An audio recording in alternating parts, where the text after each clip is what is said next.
Սիրելիներս, ձեզ ասում եմ բարի լույս, նորից գտնվում եք Անահիտի խոհանոցում, իհարկե ես գեղեցիկ տեսարանի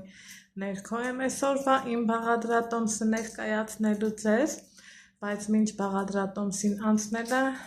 չմոռանանք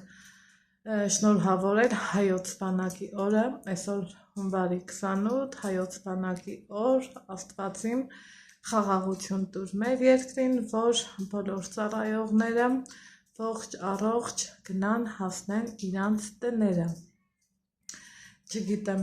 այսօր կհասցնեմ տեղադրեմ թե ոչ, բայց ոչինչ, կարևորը չենք մոռանում եւ շնորհակալ ենք մեր հայ զինվորներին, մեր պահապաններին։ Հիմա սիրելիներս անցնենք գործի, սկսենք պատրաստել, այսօր ուզում եմ ձեզ ներկայացնել մի այնպիսի համեղ ապուր, որ առաջին հայացքից կթվա մի քիչ տարօրինակ, բայց եթե պատրաստեք, վստահ եմ, որ այսուհետ անընդհատ կփորձեք պատրաստել, քանի որ շատ հեշտ է, շատ քիչ բաղադրիչներ են պետք եւ արդյունքում այն էլ այս ցուրտ օրերին ապուրը ես կասեի անհրաժեշտություն է եւ բացի եղանակային պայմանները գիտենք, որ առողջ ապրելակերպի համար պետք է նաև հաճախակի օգտագործել ապուրներ, ուղղակի նայած ինչ բաղադրիչներով եւ ինչ տարբերակով։ Ամեն դեպքում առաջարկում եմ ձեզ պատրաստել մի այնպիսի ապուր, որտեղ կարտոֆիլ չենք օգտագործելու, բայց ունենալու ենք շատ համով հոտով ընտիր ապուր, այնպես որ գնանք դեպի խոհանոց, սկսենք պատրաստել, արդեն գիտեք, ամանեղն իմը չի ներող, բայց վստահ եմ ամանեղենի փորակից ապուրի տեսքը չի տուժելու,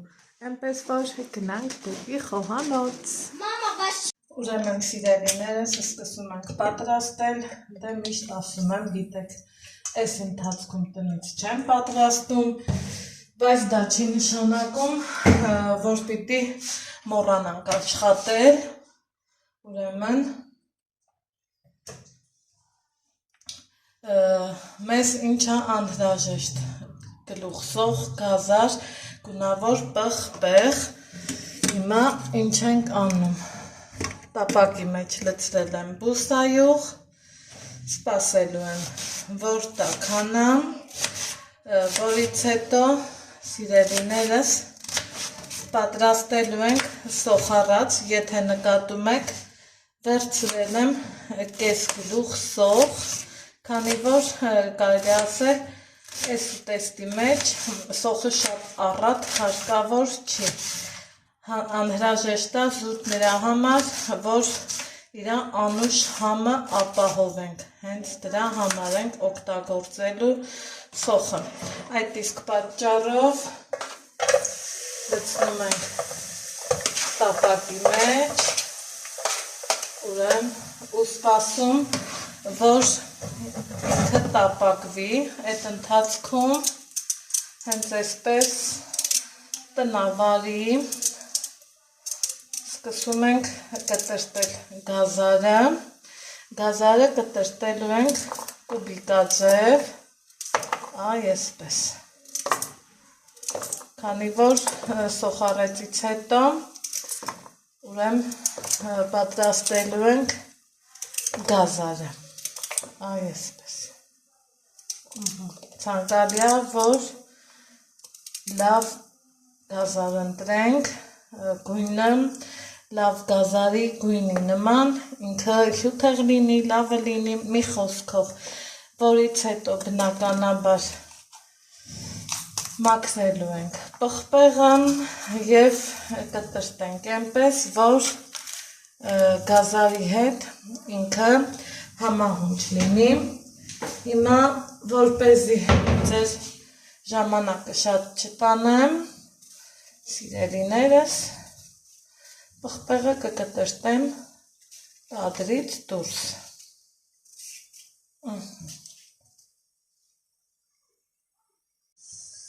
Հիմա սիրելիներս, երբ արդեն տեսնում եք պատրաստվել է մեր սոխեռածը, Ինչ ենք անում, գազարն ենք ավելացնելու, այստեղ արդեն ափսեի մեջ մնաց կտրտած պղպեղը, տապակելու ենք ենքան, մինչև ինքը դառնա թափանցիկ, դա շատ կարևոր է, որպեսզի մեր պատրաստվելիք ճաշի մեջ գազարն իր գեղեցիկ, այսպես ասած, տեսքն ունենա։ Հիմա թողելու ենք տապակվի հարգելիներս, որից հետո բնականաբար շարունակում ենք։ Սիրելիներս, այստեղ արդեն համ սոխառացի գույնը փոխվեց, համ գազարի գույնը փոխվեց, գազարը դարձավ էլ ավելի թափանցիկ, ավելացնում ենք պղպեղը։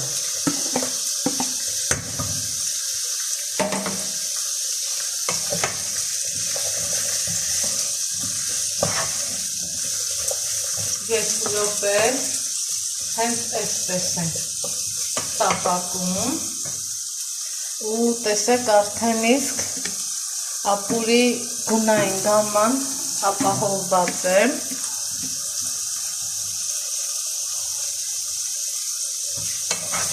Եթե դուք ցանկանում եք ձեր ապուրը այսպես ասած մուգ լինի, կարող եք ավելացնել այս պահից սկսած կալմի պղպեղ։ Ես ավելացնելու եմ տնական կեչուպ, իմ պատրաստած կեչուպը, այդ իսկ պատճառով հիմա ոչինչ չեմ ավելացնում, ընթացքում եմ ավելացնելու։ Այսպես լավ տապակվելուց հետո հարգելիներս ավելացնում եմ ջուրը։ Այո, այս ապուրի մեջ կարտոֆիլը բառի ուղիղ իմաստով բացակայելու է, քանի որ պատրաստելու ենք ապուրը հենց առանց կարտոֆիլի ու շատ համեղ, շատ օգտակար և շատ մեր բալիկներին դուրեկան ապուր կստացվի։ Այստեղ եթե խիտ եք սիրում քիչ լցրեք, նոսր եք սիրում, ջրալի եք սիրում, ջուրը առատ լցրեք ըստ ձեր ճաշակի։ Կսպասենք եռա, որից հետո կրկին շարունակում ենք։ Հիմա այստեղ եկավ ամենահետաքրքիր պահը։ Իմ հիմնական հետևորդները գիտեն, որ ես խանութի կիսաֆաբրիկատներից ոչինչից չեմ օգտվում, քանի որ ես ամեն ինչն էլ պատրաստում եմ։ Այստեղ նայեք ապուրի գույնին, ինձ օրինակ շատ դուր է գալիս այս գունագեղ հաճելի երանգով ապուրը, բայց ասում եմ, քանի որ օգտագործել եմ գազար, գազարի քաղցրությունը մի քիչ կոտրելու համար, հարգելիներս, օգտագործենք տնական կեչուպ, որ համերը բալանսի բերի, այնպես որ ապուրն իր տեսքը չկորցնի, դուք եթե լավ մուգ եք սիրում, էդ էլ ըստ ճաշակի։ Հիմա եկավ ամենահետաքրքիր պահը, քանի որ այ ապուրի մեջ ինչ եմ օգտագործելու,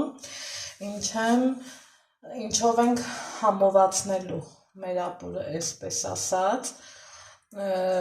դուք լավ գիտեք, որ ես կիսաֆաբրիկատներ բացարձակ չեմ գնում, բայց դե մարդ ենք տնից, տեղից որ կտրվում ենք, երբեմն այսպիսի բաներ ենք թույլ տալիս մեզ, ուրեմն գնել եմ աթենքի, պատրաստած պիլմենիները, խանութում շատ գովեցին, իբր շատ համեղ է, ես անկեղծ եմ ասում, համը չգիտեմ, որովհետև փորձած չեմ, ես տնականն եմ սիրում, տնականի կողմնակիցն եմ, բայց թե մտածեցի գոնե պատրաստեմ այնպես, որ համեղ լինի, մի քիչ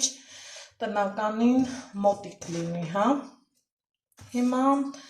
այսպես ավելացրել եմ հարգելիներս ու թողելու ենք ինքը եփվի, որից հետո արդեն կհամեմենք աղով և կանաչիով։ Այդ թե ինչպիսի ապուր պատրաստեցի ես, գրառումներում կգրեք, դուք էլ եք նմանատիպ ապուր պատրաստում, թե ոչ։ Սպասենք եփվի։ Բոլոր բաղադրիչներն իրար հավասար եփվելու են, հուսամ համեղա լինելու և հավանելու ենք։ Ուղիղ արդեն հարգելիներս 6 րոպե ապուրը եփվեց, ես նախընտրել եմ մի քիչ խիտ տարբերակը, եթե դուք ջրալի եք սիրում, կարող եք պատրաստել ավելի ջրալի։ Հիմա ինչ ենք անում, կանաչին ենք ավելացնում, մի հատ լավ, այսպես հավեսով կխառնենք, թողենք 2 րոպե համերն իրարով կան ու տեսեք ինչքան ինքը ախորժելի է։ Խնդրեմ հարգելիներս, տեղափոխել եմ արդեն մատուցման ափսե ու մի հատ կուզեմ նայեք իր արգանակի գույնը, էլ չեմ ասում բույրը, որ տարածվել է խոհանոցով մեկ, դե վերջնական մատուցելու համար մի քիչ էլ կանաչիկ ավելացնենք և ցանկության դեպքում կարող եք համտեսել թթվասերով։ Մի խոսքով հարգելիներս, այսօրվա բաղադրատոմսն էսպիսին էր, հուսով եմ հավանեցիք, հավանելու դեպքում լայքեք, կիսվեք ընկերների հետ, իսկ մենք կհանդիպենք հաջորդ տեսանյութում։